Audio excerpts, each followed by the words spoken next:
Well, everybody, Ethereum's price has now officially done it, currently at $4,700 and up over 50% just within the last month. And in today's video, I'm going to tell you why this move from Ethereum is just so dang big. I'm going to tell you exactly what I'm watching next for ETH's price and exactly what I'm doing right now as a result of everything going on. So we have a good bit to get into today. But before we do, guys, do not forget that if you want to start trading some Bitcoin, ETH, and many more, you can check out that link down below to BTCC and go get up to $10,000 in bonuses to each one of you watching this video right now and lower trading fees. It's one of the best deals on YouTube, so feel free to check it out down below. The link is in the description. Now, what we're going to do today is we're going to focus in on Ethereum's price because ETH has been absolutely crushing it. Now, listen, don't get me wrong. I'm not the biggest ETH fanboy in the world, but I can appreciate a really good pump, and this is a really good pump for ETH. What we can see is ETH is again up over $4,700, and it has now officially completed one of the two very, very important steps that it needs to make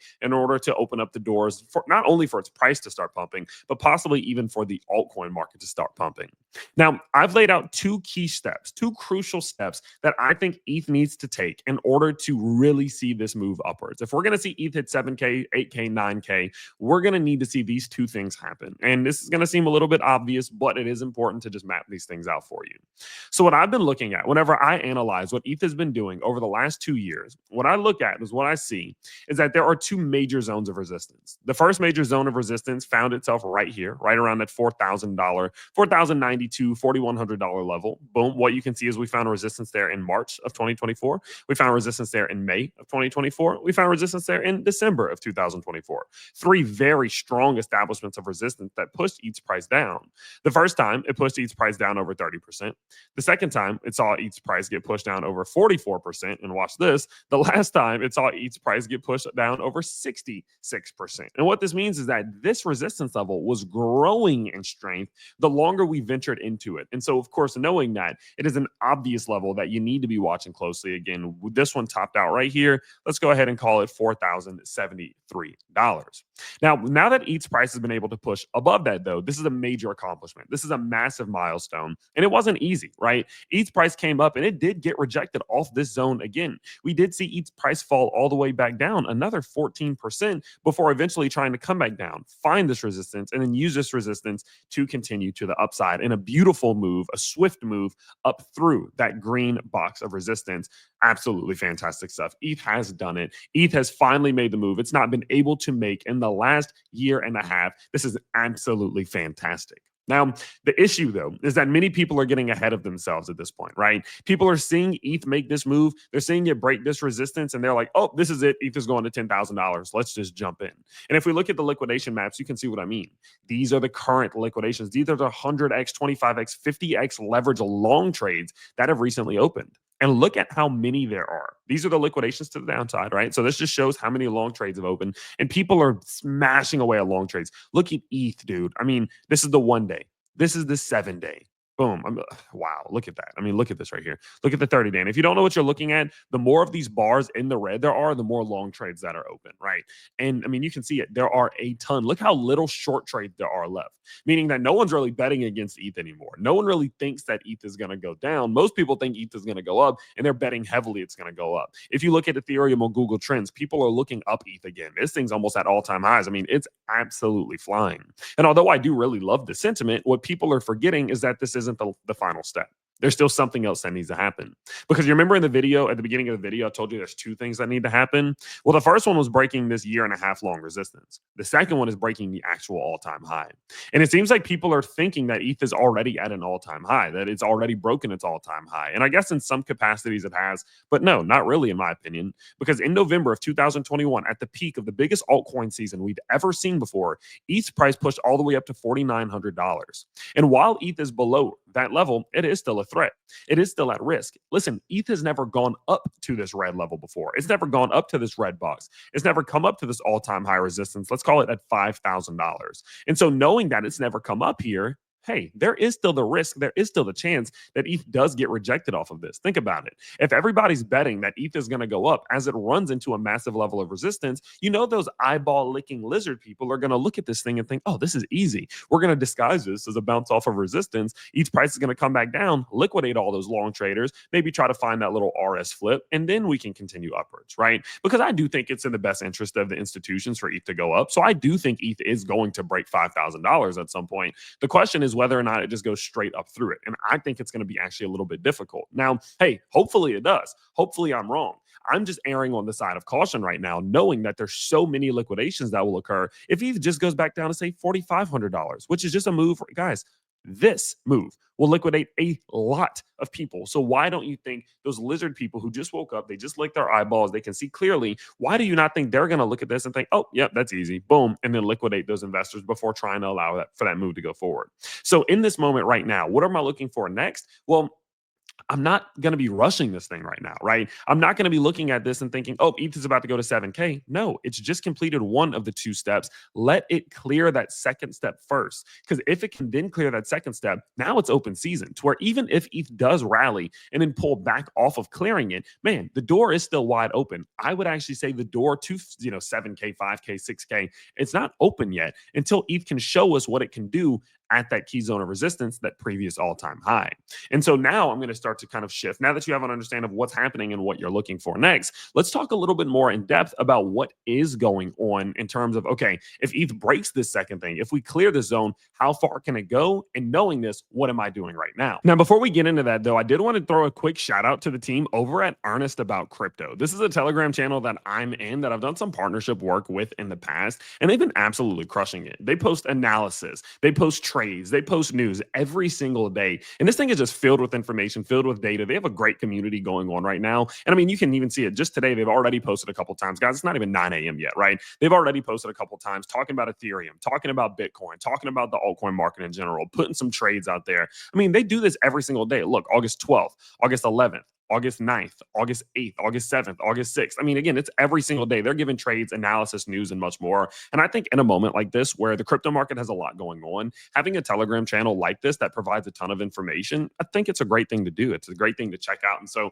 I will leave it down below. I really do like what they have going on. It's been really nice to chat with the team recently. And so hopefully we can do even more stuff in the future. And again, if you guys do find this interesting, if it's something you want to check out, I'll leave the links in the description down below. I mean, they post trades about Link and Solana and many more cryptos, Bitcoin, ETH, and much more. So if you're an altcoin investor, if you're an altcoin trader, or you just want to see crypto news, they do a lot of stuff for you there. So feel free to check out that link down below and let me know what you think. Now, moving along, okay, let's talk about what could happen. Let's say in a hypothetical world, Ethereum's price comes up and it breaks through this red zone. It breaks through that all-time high. What could happen next?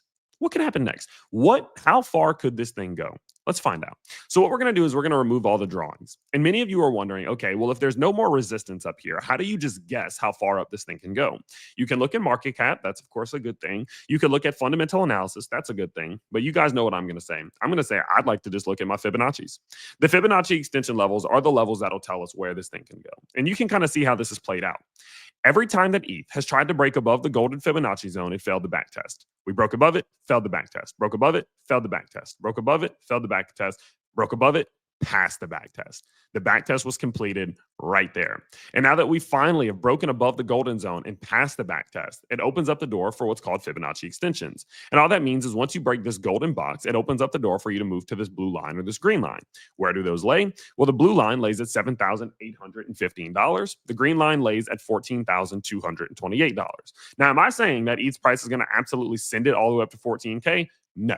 Guys, I'm not. I'm just saying that the door is open and it's a possibility. I think it's much more reasonable that we do hit $7,800. I actually don't really see much reason as to why that can't happen.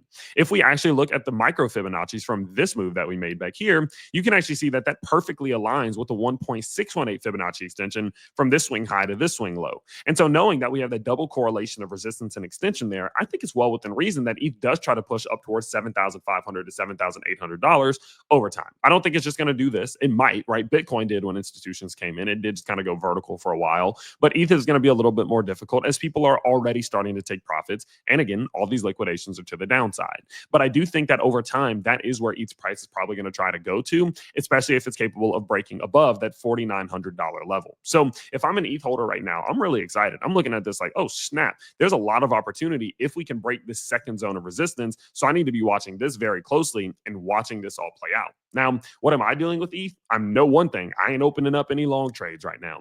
A lot of people are opening up gigantic long trades right now, 100x, 300x, 500x. And although again, I do support the sentiment, I'm not down for that move because so many people are on that gravy train that at some point the smoke is going to clear. At some point, the music is going to end and people are going to get liquidated. And I don't want to be one of them. I mean, we bought when ETH was back down at 1700. We bought when ETH was back down at 2400. We bought actually in this pullback as well when ETH was at 2300, all documented here on the channel. So knowing that we did purchases right here, a little bit higher right here and right here, I see no reason as to why I'd be aping in right now. Matter of fact, I'm actually just taking a little bit of profit off the table, knowing that the risk of a pullback is there, knowing that ETH has a huge battle in front of it, that there's a massive zone of resistance above us. Of course, knowing that I'm up now, I'm up a couple like 70, 80% off just the purchases from recently. Yeah, of course. What am I going to do? Yeah, I'm going to jump in. I'm going to take some profit off the table. I'm not closing down all of my position, but I'm closing down a good bit to reward myself for the durability that we had in this move.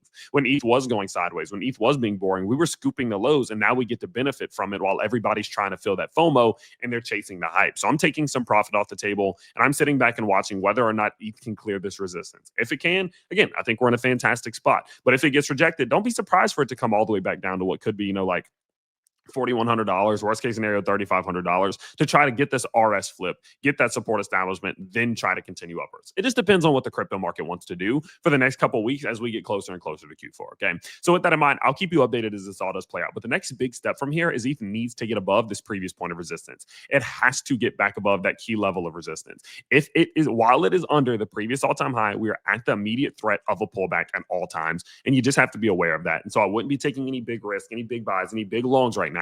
I would simply just let this puppy ride out, see if we can break it or not. If we can break it, doing a purchase is better then than it is now, in my opinion. Yes, you're sacrificing a little bit of percent, but at least you don't have a massive zone of resistance above you. If it pulls back, well, boom, you just got a much more beautiful entry. There you go. There's your purchase, okay? And so with that in mind, again, I'll keep you updated as that does play out. When it comes to my own personal altcoin bags, I've actually not done much. I did announce to the school that I did finally add some more inspect to my bag. This is one I told you all about a while back, but I did kind of take a break, obviously, from the world of microcaps. And now that we are seeing the altcoin market picking back up and gaining a little bit of interest. I mean, actually, if we go look at the altcoin season index, you can start to see it rallying a little bit here, especially as we are seeing retail investors come back.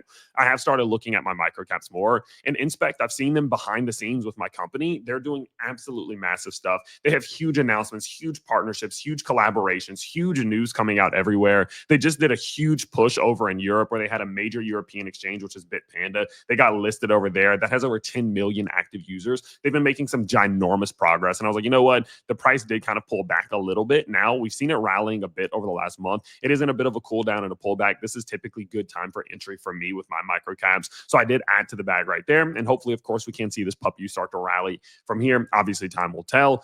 So that's what I'm doing. That's the only altcoin I have purchased recently. The rest of them I was just taking profit off of because they're just absolutely running. So that's about it for me. I'm not doing a ton of purchasing right now whenever it comes to alts again outside of Inspect. And just some small take profits on some of my other ones like XRP and XLM as they are getting, of course, towards those higher extension levels. But all in all, Ethereum has opened up the door, but it's not fully open yet. You need to watch this key zone of resistance at 4,900. This is going to tell us everything we need to know. So watch that closely and keep a very close eye on how this all plays out. But as you all know, I will be here every step of the way, keeping you updated as updated as possible throughout the process. So if you have been enjoying this content, please do let me know by smashing that like button and subscribing to the channel if you are new. And I can't wait to see you all in the next one. Peace out, everybody.